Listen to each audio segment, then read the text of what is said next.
एक गांव में सैम नाम का एक किसान रहता था। उसके 2 बच्चे और उसकी पत्नी के साथ वह किसी तरह काम करके अपना गुजारा कर रहा था। वह रोज काम पर जाता और रोज अपनी पत्नी को पैसे देता। एक दिन वह काम कर रहा था कि चक्कर आकर वह गिर गया और उसका हाथ टूट गया। रेबा सोचने लगी, हे भगवान, ये क्या कर दिया आपने। किसी तरह घर चल रहा था, अब हाथ ही टूट गया तो क्या होगा। सैम, मुझे लगता है कि अब मुझे काम पर जाना चाहिए, क्योंकि तुम्हारा हाथ टूट गया है और घर में अब खाने पीने की सामानें भी ख़त्म हो गई है। ये सब मेरी वजह से हो रहा है रेबा। अगर मैंने अपने ऊपर ध्यान दिया होता तो ऐसा नहीं होता। ये क्या कह रहे हो, संजोग था हो गया, लेकिन फिर भी मुझे अपने ऊपर ध्यान रखना चाहिए था तो ऐसा नहीं होता। कोई बात नहीं, मैं अभी काम पर जाती हूँ और कुछ पैसे कमा लूँगी तो घर का गुजारा चलेगा।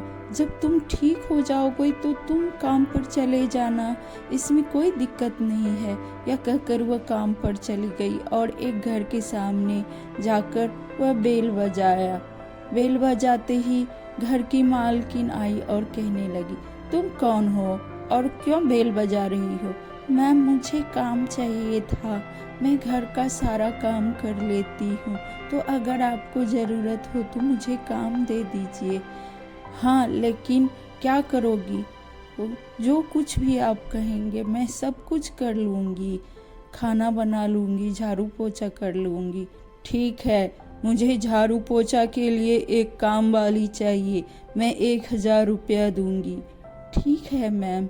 ऐसा कहकर वह काम पर उसी दिन से लग गई। वह धीरे धीरे 2-4 घर काम पकड़ लिया। उसी में एक इंदु नाम की महिला थी, जिसके घर में वह काम करने लगी। वह महिला बहुत दयालु थी, उसे रोज खाना दिया करती थी। बचा खुचा खाना लेकर रेवती घर आती और अपने बच्चे और पति को वही खाना परोस कर खिलाती थी। अब रोज ऐसे ही चल रहा था। वह रोज रेवा की मालकिन इंदु ज़्यादा खाना बना लिया करती थी, क्योंकि उसे लगता था कि रेवा के घर में खाने की दिक्कत है। और वह रेवा से बोलती, रेवा, घर में बचा हुआ खाना है, वो तुम ले जाओगी बच्चों के लिए। रेवा कहती, हाँ मालकिन, क्यों नहीं, मैं लेकर जाऊंगी। और वह सब खाना लेकर चली जाती थी। ऐसे ही उसकी मालकिन अब रोज उसको खाना देने लगी।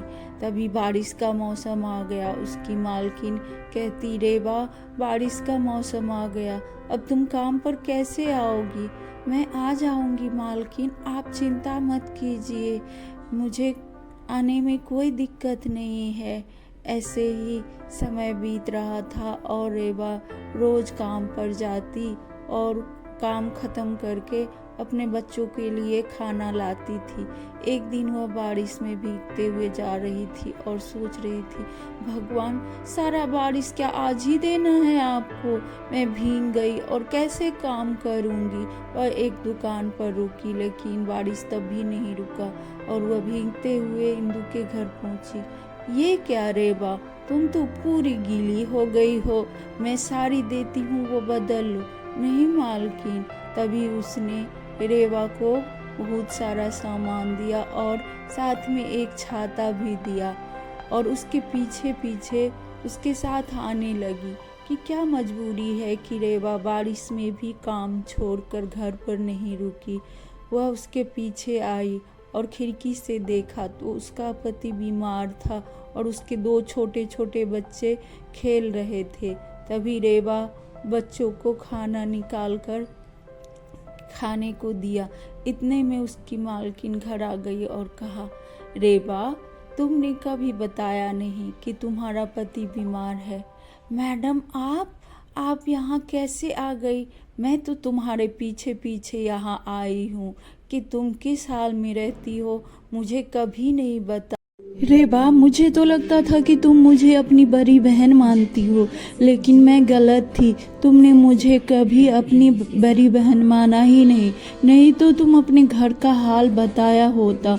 मुझे बहुत दुख हुआ तुम्हारी ये बात सुनकर। नहीं मालकिन, मैं आपकी बहन कैसे, और हाथ जोड़कर कहने लगी, मैडम आप तो महान हैं, आपकी वजह से ही मेरे बच्चों को मैं भरपेट खाना खिला पाई हूँ। तभी उसने कहा, आज से तुम्हारे पति का इलाज का खर्चा मैं दूंगी और तुम्हारे बच्चों की पढ़ाई भी मैं करवाऊंगी। और वही हुआ, उसके पति का अच्छे हॉस्पिटल में इलाज हुआ और उसके बच्चे भी स्कूल जाने लगे। अब रेबा और उसके पति खेत में अच्छी तरह काम करने लगे। कहानी का सारांश है कि अगर हमारे पास पैसे हो और हम किसी गरीब का मदद कर सके तो ज़रूर करना चाहिए, जैसे रेबा की मालकिन ने की। कहानी अच्छा लगे तो